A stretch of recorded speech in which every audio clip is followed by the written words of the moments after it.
like the problem that the French run into on this map, especially, is it's very splintered where the gold is, right? Like, if we actually look at the layout here right now for Kasva, this kind of sucks, right? Like, he's got this one gold vein here, and then anything else feels a little bit risque to try and reach. And I think it's very easy for a Mongol player to get one outpost down here, which is already being scouted out by Beastie, by the way, and then slap down one more aggressively near the base over here. And if you achieve that goal, France really struggles to play their game at all. So we'll have to see if he does want to play into that, or if Beastie's looking for something a little bit less cheesy, because there has been a lot of outpost rushing in the current meta.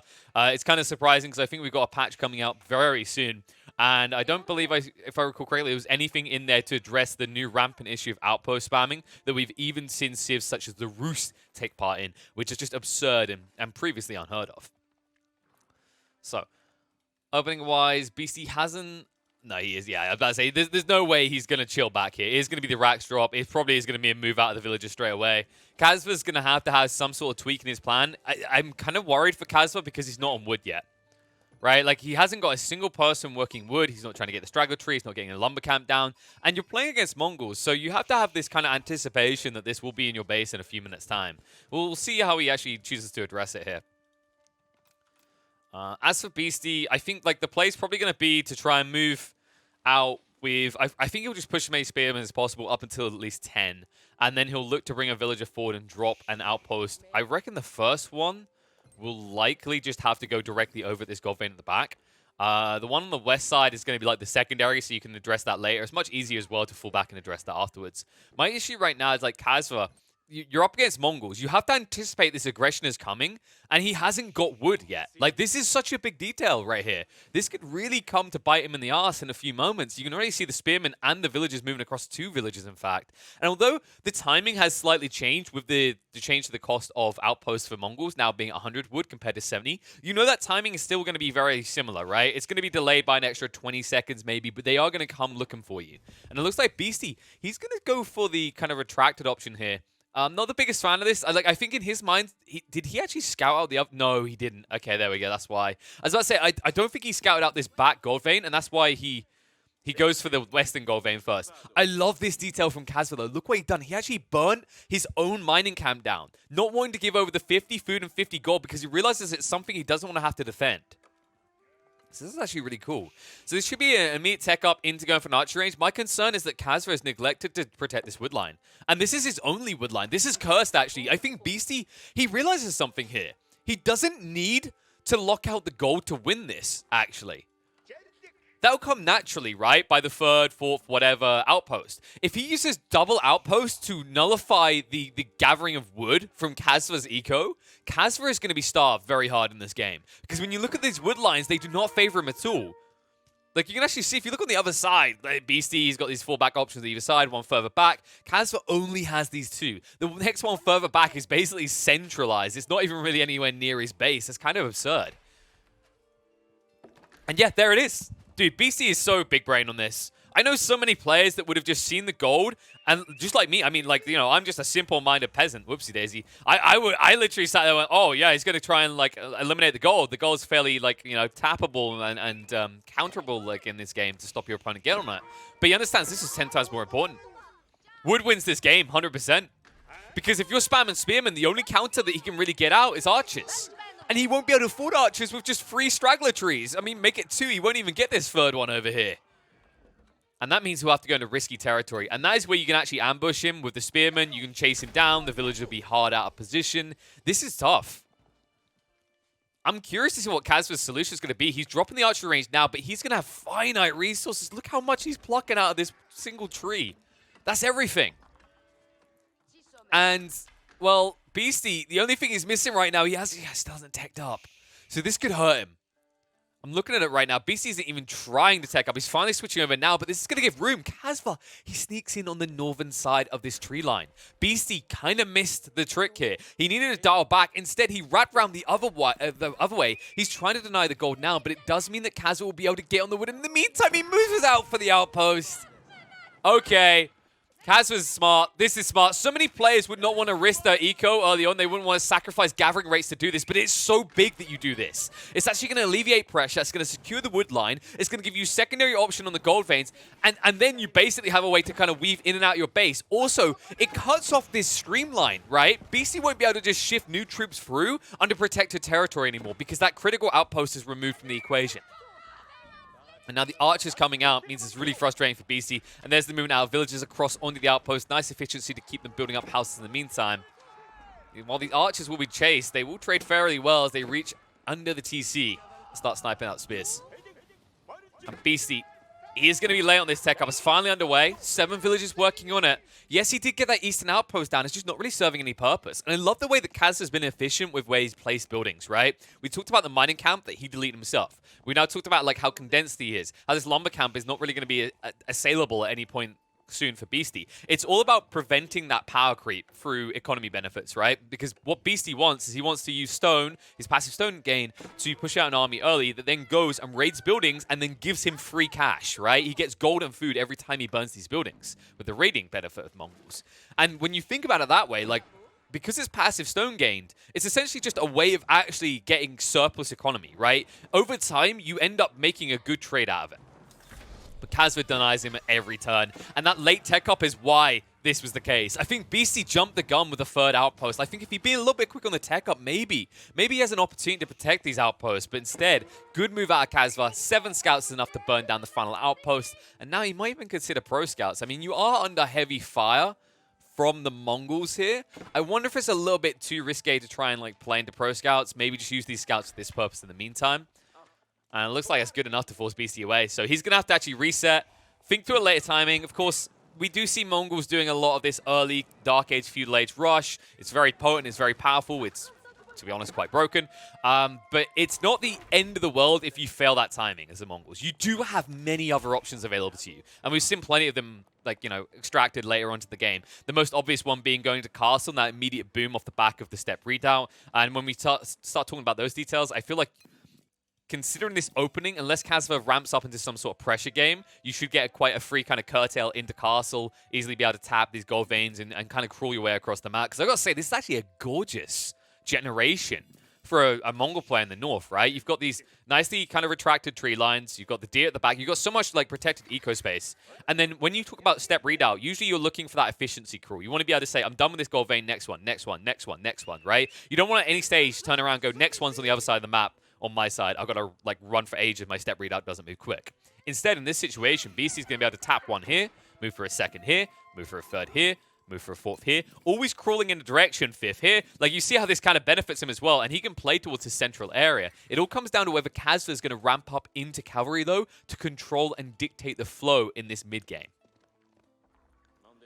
And I do feel like cavalry's a little bit dicey on this map. We've seen how you can get caught off guard by these stealth forests, right? It really is a way, unless you maintain vision, it's an easy way to manipulate and like just basically cut off the movement speed of benefits that you get from cavalry.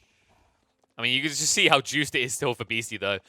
I like that you actually got a few of these horsemen now. When you consider how good Yam is and the superior movement speed of these horsemen in the first place, stripping the scout vision with just a few horsemen is worthwhile. We talked about that passive stone spend, right? So Beastie's able to afford these without sacrificing his tech timing as hard as other civs. And in the meantime, it forces all the vision game away. He doesn't want Kazva to know what he's doing in his base. He wants to keep it a secret. But as we can see, Kazva, he's a smart cookie. He built more than enough scouts. He peels them off, and he already knows what his opponent is up to. Spearmen moving in are going to be sniped out. So Archer's able to protect the gold line. And when we look at the numbers right now, Beastie is much quicker on this tech up at this rate. That's why Kazva is quick across onto the gold now. He's gathering from the berries, which means he's kind of behind. I mean, the thing that I like that Beastie done here is he kind of padded himself for a later timing after the failure of the outpost. He dropped this triple pasture, and it means he's just generating a lot of food via the sheep. And those sheep, of course, have a superior gathering rate compared to the berries. In the meantime, when you think about Kazva, Kazva can't just instantly switch over to farms now. For one, they're individually pricey. 75 wood is a lot. at this stage in the game, right? It adds up very quickly to get that online. And the more important part is his initial wood influx, because he took so long to get on there, because at first he was denied and they delayed himself anyway, he's investing that initial wood into these Raxes, the archery range, and then getting the archers out. He needs to reach a bulk mass of archers before he's confident about, and spears as well, in fact, before he's confident about just investing that money into his economy instead. In the meantime, his economy is going to be sniped out a little bit. Nice move by Beastie. Spearman out of position. And this means that Kaz is fully on the defensive, and Beastie understands this, right? He doesn't need to push more units. He can just hold with a small group of cavalry, skirmish, and then set up for a castle age timing, which is coming very quickly for him. Kazva's not too far behind him, but he's going to be notably about, let's say, 20, 30 seconds out. And that's a big lead for the Mongol player to have. I think that's what makes this Civ so obscene, is like, even when you talk about most of these Civ matchups, getting like 20, 30 seconds over your opponent on a castle age tech up, it's beneficial. It doesn't feel like the end of the world. But because of the way that the Mongols ramp up quickly, right? Think about the double Lancer spam when you're saving the stone. Think about how quickly you get that 50% extra gold influx into your economy to be able to afford additional Lancers. There are options that open up a lot quicker for this Civ compared to alternative Civs, right? Like, you know, if you think England going up Castle, not that big of a deal. You think like Rus going up to Castle used to be a big deal for the Horse Archers, less so now. There are definitely benefits, but I think just the fact that you're able to stretch your economy so efficiently at the start of Castle is one of the many reasons why Mongols are just so dominant right now in the meta. Beastie already underway with the tech up. Kazva is hunting and gathering, and will limp slowly back to base that 1 movement speed. Good thing he has some spears here to protect. I like that he's done this, actually. I think if he didn't have the spears and the archers, this would be a bad idea to invest in these scouts. But because he made that kind of diverse investment into all 3 of the unit triangle, I think he's actually able to justify going for pro scouts. And it's very hard, I feel like, these days now to justify pro scouts. You can just see how absurdly slow these scouts are at 1.06 tiles. Beastie, this is an expendable force now. You don't really care too much about it. It serves its purpose. Now you're going to ramp up. You can already see that the stables have been dropped. Second rack's coming out. Looks like it's actually going to diverge. So it's not going to be a Lancer spam. It actually might just be the man arm spam. With siege engineering improved, this is going to be a big deal. Now remember, folks, there's an upcoming patch that's going to screw over some additional civs when it comes to siege. But you know who didn't get touched on their siege? Do you know who's going to remain as strong in the new patch as they are now? This Leviathan right here, the Mongols, with siege engineering, the ability to build those mangonels and all the other siege weapons out in the field is going to be a big deal here. And I wouldn't mind seeing Kazva invest in more scouts. I don't expect his opponent to be building spears. I don't think Beastie's going to be going for spears now. So actually just having a contingent of these scouts after they're gathered, all these carcasses, to be able to burn down the siege weapons quickly would be a big booster to Kazva's military aggression. For now, it's going to be the Knights. And I think the tech up, yeah, just completed it. So they are going to be vetted up. He did go into the guild hall, so of course over time, big economical benefits for the French. Nothing compared to what Beastie is getting, though. And that's my concern. I feel like Kazva is very soon going to have to find a way to apply pressure onto Beastie's side of the map, or this just goes into cruise mode for him, and his economy will be stronger for quite a while. I don't think we're going to see 2 TCs on either side, by the way. I think like it's past the timing I'd like to see it from France, and I just don't think there's enough wood nearby your base to justify that hard of investment for Beastie. But I like this with the prayer tent. That's a good investment. Meantime, Scout's just being poked and prodded. So where are the relics at in this map? Wow, they're really western heavy here, aren't they? I think Beastie, he doesn't know about many of them either. Like, Kazva's more or less scouted out, but Kazva hasn't gone into a temple himself, despite the fact that he's got 3 of the relics closer to him. And this is because he doesn't control that mid-flow, right? He needs to push all of his resources into building a standing army to be able to move out to take control of the map. Right now, the only thing that's been aggressing in the mid area of the map have been those horsemen from Beastie. So now it's Kazva's turn to ride out with 4 of these knights. And the scout's just gaining vision, understanding what's at the back. And you can see that Beastie's been playing with a very kind of loose economy. He's not too spread thing. Like, I'd say this is a little bit risky with the berry bush. The gold vein is at least very close to base. But the important detail is no outposts have been set up, right? You've only got this one outpost over this one measly outpost sitting here near the Uvu, trying to keep vision of this dangerous area right next to your military base, right in the fog. But because of that, it now means that when this raid comes in from Kazva, it's going to have max impact. The only good news for Beastie right now is because he hasn't yet tapped that gold vein entirely, it's not too long of a run to safety to the TC. But there are definitely exposed economy pockets like here with the food line. And I want to see if Kazva goes straight for that because he did spot it before the scouts. Beastie will spot out the Knights. And those Knights, ooh. Yeah, nice try, but 300 health on a Vet Khan is going to make that a little bit difficult. And I think Kazva's missed his window. He just need to go for the easy targets. Big mistake there. It's not going to cost him his units in terms of cost dearly, but what is going to cost dearly is in terms of like the impact you could have had, right? Like Kazva is still ahead of the Mongol player on the eco count. This is always going to be the case unless you lose a crap ton of your villagers. But you could have actually put a big dent there. Taking like 5 or 6 of the villages out of BC's count right now would be really frustrating for him. And it looks like Kazva, oh, I don't think he was paying attention. Yeah, he was looking back in base. So he didn't mean to engage with the Knights there. Only loses one of them. So Chivalry can at least slowly heal them up. Still kind of frustrating to be losing troops like that. And he did move in with spears, though. What? How the hell did these lads get in? That doesn't matter. They were just a throwaway force anyway. You notice he never upgraded them to even hardened status. So it's just about kind of wasting them in a productive way. And if they were able to snipe this Uvu, that would be big. I just don't think it's going to happen. The man-at-arms are just too absurdly fast with this Yam movement speed. 1.29, totally reasonable, folks. But that was good cover fire. Allowed the scouts to drag more of these carcasses back. Kazva is covered for longer. He needs that timing soon, though. And my concern is he's built Knights, yes, but primarily he's built static troops, right? You've got these man-at-arms, you've got these archers. We talked about how French have actually been starting to diversify their unit portfolio a lot more. We're seeing a lot more foot infantry, spearmen early on to defend yourself, and then that enables you to go into the man-at-arms, which can be very strong and cost-effective. But they're not cost-effective against civs that have a siege advantage. And that's exactly what you're up against here. And it means you have to sidestep to get siege yourself, or you're screwed. And there it is. Siege Workshop dropped. But let me get onto my concern here, folks. These cost 300 wood each.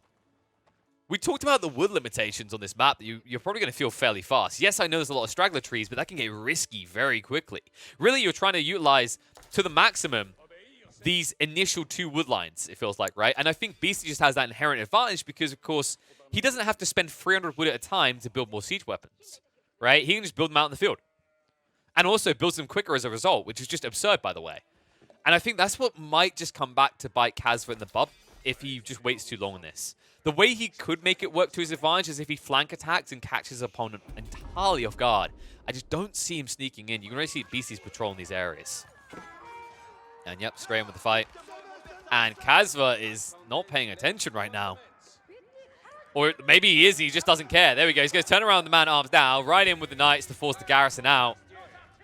And the outposts have started to be dropped by Beastie, so he's going to be well padded and protected in this area. That does mean they can turn around and clean up most of these man-at-arms, but it looks like they need to get out when the entire force responds. And Kazva, this is the point of these attacks, by the way. He wants to draw attention to Beastie's base. We talked about this, right? Like, it's a back-and-forth battle at this stage to who can actually just kind of distract the other and drag the other's attention away. When you talk about, like, Kazva, he needs these spaces. We talk about how France is amazing with these pocket ecos. On the other side, the Mongols would kind of rely on this to shift out and tap these gold veins as the game goes on. But look at the sneaking from Beastie. The sneaking because of the stealth forest straight onto the eco line. Kazva will look to run away with the Villies. He did get the textiles upgrade. I love that we're seeing this a lot more now. I think this is actually a big deal. It was overlooked for far too long. And I feel like it's actually more or less being seen, I want to say 85%, 90% of these games I watch. Even if they're only 15, 20 minutes long, it feels like textiles is always coming out. And this is a pristine example of a game where it's important because of what we just talked about. The fact that both of these civs are looking to raid and hide the fact they're raiding with these stealth forests. And that is why this is a big deal from Beastie. He started to establish the network. The outposts are going down, and this is going to be problematic for Kazva.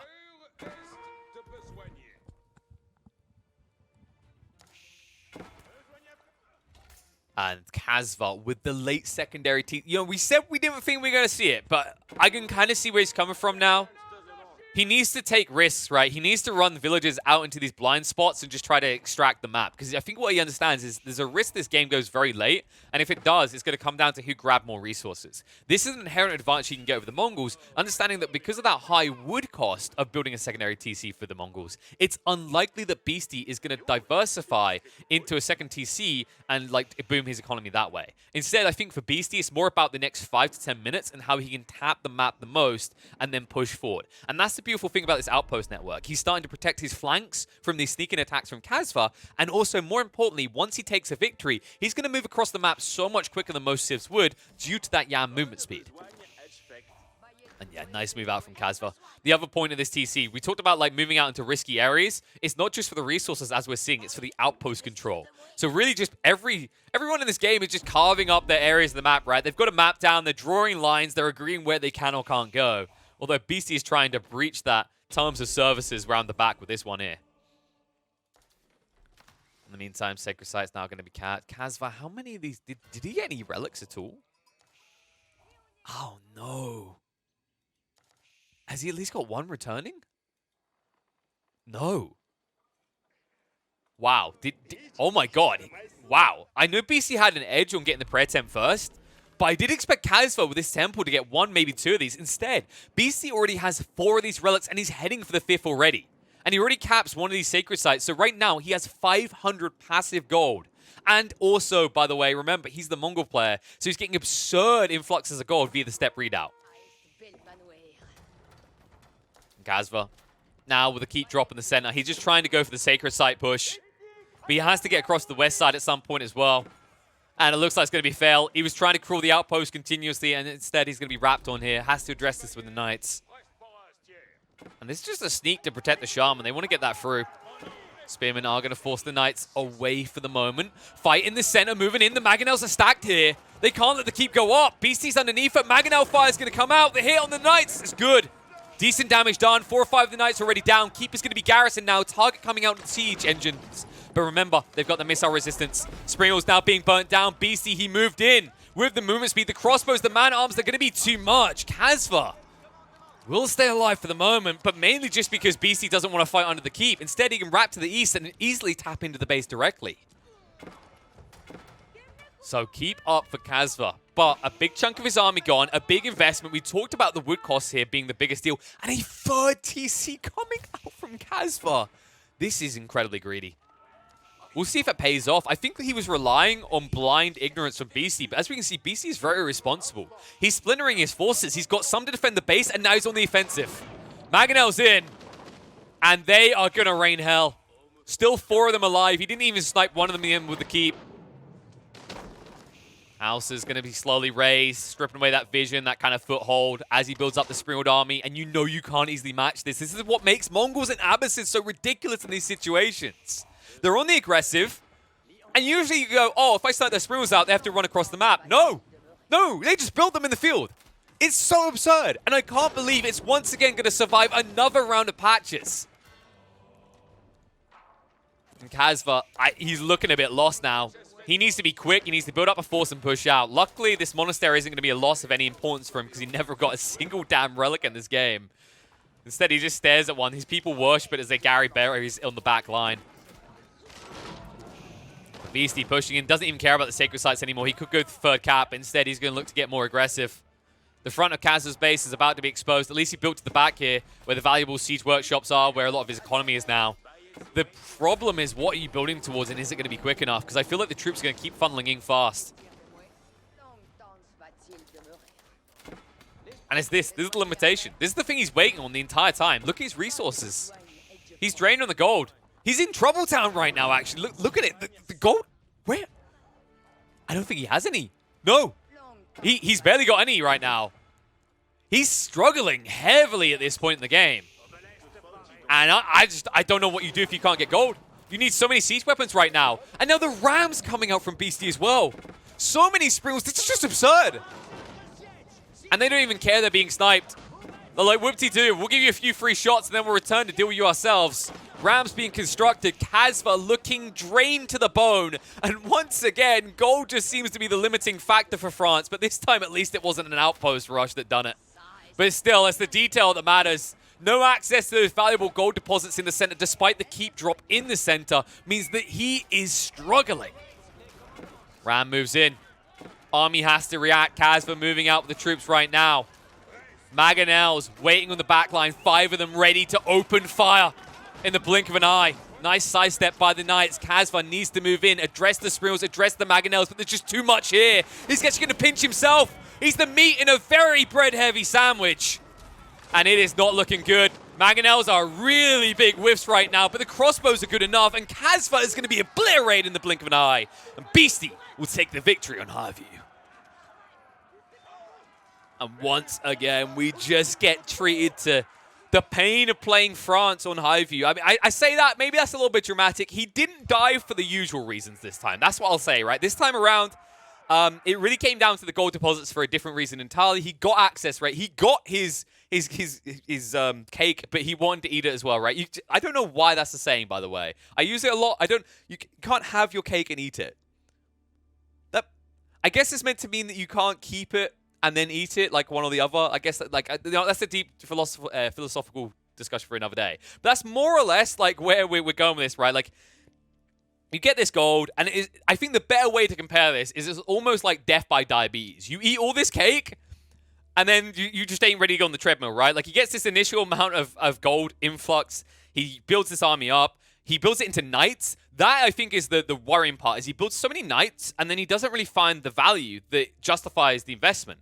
And that means that when he needs to transition into Siege Workshop and into these Siege weapons, that's the limiting factor. We talked about wood being the worry down the line, but gold actually was a bigger concern earlier on. I will say in that regard, I feel like Beastie got a better generation. We talked about that natural flow of the step readout moving out. And also another thing that makes Mongols really broken on Highview, even more so when you consider this matchup, is that when you consider that in terms of safety, gold is a limiting factor, right? There's only so much gold close to your base. It's a very big benefit that you can take that 4K depot and turn it into a 6K. Or take an 8K deposit and turn it into 12K, right? You see how much of a big deal this is. It means that you don't have to play a loose, aggressive, and dangerous economy. That's exactly, by the way, why Kazva went into free TCs in the end. It's because he needed to try and get villages to push out into these dangerous areas. I think it's just too late into the game at that stage. I think that when you make that move, it's more or less a kind of knock-on effect of you investing those knights and not being able to really justify the existence of those knights, right? Imagine this game if instead of those resources going in knights at that stage, they went into the TCs earlier. And then he builds up a force, he moves the villages out, he zergs out, he puts out the outpost network vastly ahead of that of Beasties, and all of a sudden we maybe have a different game because you can access those mid-area resources. But instead, not the case. Beastie plows on through and shows us exactly why the Mongols are just disgustingly absurd still, and will probably easily remain that way after the upcoming patch.